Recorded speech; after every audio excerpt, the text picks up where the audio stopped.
On August 8, 2024, Kyushu, Japan, was thrust into a harrowing nightmare as a powerful earthquake with a magnitude of 7.1 struck, leaving behind unimaginable devastation. The sheer scale of the damage is truly staggering and heart-wrenching. Bridges and vital roadways collapsed into ruins, paralyzing transportation systems and disrupting the daily lives of millions. The Kurakawa and Kumamoto bridges, once critical infrastructure, now lie in pieces, and major roads are severely cracked and sunken, causing significant delays in goods transport and affecting the everyday activities of residents. The tourism industry, a lifeline for the region, also faced severe setbacks, with once bustling hotels and resorts now reduced to damaged, deserted structures. The impact extended beyond infrastructure. Essential services like electricity and water were disrupted, exacerbating the hardships faced by residents.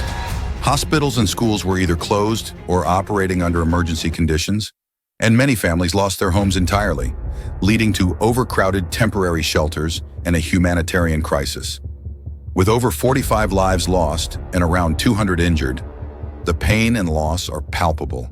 Each day brings new images of displaced people, devastated neighborhoods, and the relentless efforts of rescue teams, touching the hearts of many.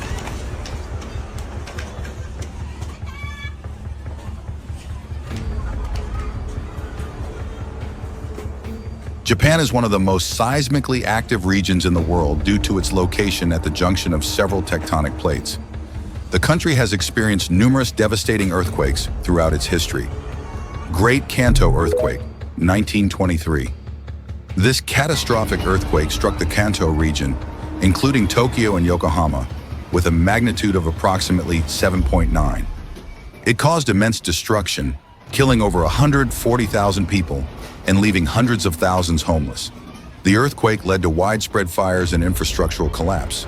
Great Hanshin earthquake, 1995. Also known as the Kobe earthquake, it struck the city of Kobe and surrounding areas with a magnitude of 6.9. This disaster resulted in the deaths of over 6,000 people and significant damage to buildings, roads, and the port of Kobe. The earthquake highlighted Japan's vulnerability despite its advanced earthquake preparedness. Tohoku earthquake, 2011. This magnitude 9.0 earthquake, also known as the Great East Japan earthquake, was one of the most powerful ever recorded. It struck off the coast of Tohoku, leading to a massive tsunami and the Fukushima Daiichi nuclear disaster. The earthquake and tsunami caused over 18,000 deaths and left a lasting impact on Japan's nuclear energy policy. Kumamoto earthquakes, 2016. A series of earthquakes, including a major quake with a magnitude of 7.0, hit Kumamoto Prefecture. These quakes caused widespread damage to buildings, infrastructure, and historical sites, with over 50 people killed and hundreds injured. The recent Kyushu earthquake of 2024, while severe, did not reach the magnitude of the Tohoku earthquake, but was comparable to past significant earthquakes like the Great Hanshin earthquake in terms of impact. The depth of the Kyushu quake and the extent of damage underscore Japan's ongoing vulnerability to seismic activity. Despite advancements in earthquake prediction and preparedness, each major quake brings new challenges and lessons.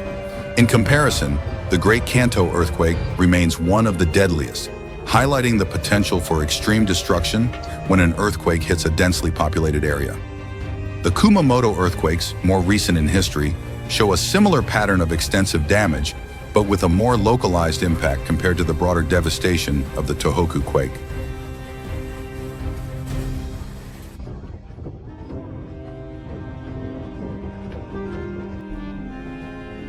Japan is no stranger to severe earthquakes. The land of the rising sun sits on the Pacific Ring of Fire, a region known for intense seismic and volcanic activity on both sides of the Pacific Ocean. Japan lies at the boundary of 4 tectonic plates, making it one of the most earthquake-prone areas in the world. Approximately 10% of the world's earthquakes with a magnitude of 6 or greater occur in or around Japan, a risk level significantly higher than regions such as Europe or the eastern United States, explains Shoichi Yoshioka, a professor at Kobe University. Historically, the worst earthquake Japan has endured was the 2011 Tohoku earthquake, which measured 9.1 in magnitude and triggered a major tsunami and nuclear disaster. About 20,000 people lost their lives in that double disaster. Following such historic earthquakes, seismologists have warned of a potential megaquake in the Nankai Trough with a magnitude exceeding 9 in the coming decades. The frequent warnings about this potential earthquake have become common knowledge among the public and authorities. However, some scientists argue that focusing solely on the likelihood of a specific earthquake in one area of Japan may be ineffective, especially when other regions of the country face similar threats but receive less attention. The Nankai Trough is a 700-kilometer-long subduction zone formed by the movement of tectonic plates sliding past each other. Most of the world's earthquakes and tsunamis are caused by tectonic plate movements, and the strongest earthquakes typically occur in subduction zones. In this case, according to 2013 data from the Japan Earthquake Research Committee, the tectonic plate beneath the Philippine Sea is gradually sliding beneath the continental plate where Japan is located, shifting a few centimeters each year. According to the committee, severe earthquakes in the Nankai Trough have historically occurred with a frequency of every 100-200 years. The last such earthquakes occurred in 1944 and 1946, both with a magnitude of 8.1, causing significant destruction in Japan, with at least 2,500 people dead and thousands more injured and tens of thousands of homes destroyed. Based on the interval between major earthquakes, the Japanese government has warned that there is a 70% to 80% chance that Japan will experience another earthquake in the Nankai Trough within the next 30 years, projected to have a magnitude of 8 to 9. However, these forecasts have faced strong opposition from some quarters. Professor Yoshioka notes that the 70%, 80% figure might be too high, and that the data is derived from a specific theory, making it more prone to inaccuracies. Meanwhile, Robert Geller, a seismologist and professor emeritus at the University of Tokyo, has expressed skepticism, calling the Nankai Trough earthquake predictions a fabrication. He also argues that earthquakes do not occur in cycles and can happen at any location and time. This means there is little to be gained from calculating when the next earthquake will occur based on the timing of previous earthquakes.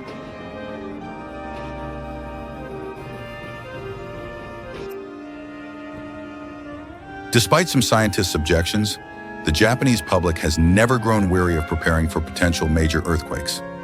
The entire nation remains highly vigilant. Yota Sugai, a 23-year-old university student, shared that seeing warnings on TV makes him feel a sense of urgency and fear, like a wake-up call. Following the August 8th earthquake, Sugai immediately stocked up on emergency supplies such as food and water, monitored online maps for hazardous areas, and considered visiting relatives in coastal areas to help them plan evacuations. The New Year's Day earthquake reminded me that you never know when an earthquake will strike. It made me realize the terrifying power of nature, Sugai said, referring to the 7.5 magnitude earthquake that occurred on the Noto Peninsula on January 1st, which claimed hundreds of lives. 21-year-old student Mashiro Ogawa also took similar precautions, preparing an emergency kit at home and advising his parents to do the same. Ogawa has also avoided going to the coast and rearranged household items, such as moving shelves away from the bed and lowering their height. Previously, these things felt very abstract, but now they seem very real, Ogawa noted. One reason people take these issues seriously is the heavy losses following each major earthquake. The 2011 disaster left deep psychological scars on the populace, a wound that is exacerbated by major earthquakes occurring every few years. Professor Yoshioka remarked, "Each time we witness tragic losses of life, buildings being crushed, and devastating tsunamis, leaving a lasting impression of fear. I think this significantly explains why Japan is so prepared." Megumi Sugimoto, an associate professor specializing in disaster prevention at Osaka University, mentioned that preparation starts in schools, with even kindergartens conducting evacuation and earthquake drills for toddlers. It's not just earthquakes and tsunamis, but other disasters occur frequently, especially in the summer. Public awareness and preventive measures, such as stocking up on emergency supplies, can help protect people from any type of disaster. Sugimoto hinted at the risks of storms, heavy rains, and flooding. However, both Sugimoto and Professor Geller point out that the Noto earthquake revealed gaps in Japan's response system, with road collapses trapping the most severely affected communities and many displaced residents remaining without homes for months afterward. The tragedy in Noto illustrates the risk of focusing too much attention on the Nankai Trough, while other areas of the country are also under threat. According to Geller, the emphasis on the Nankai Trough has led to better preparedness in that region, but it has been detrimental to the rest of the country. People think Nankai is very dangerous, but places like Kumamoto or the Noto Peninsula are just fine. This mindset can lull people into a false sense of security, except for those in the continuously warned areas, Professor Geller concluded.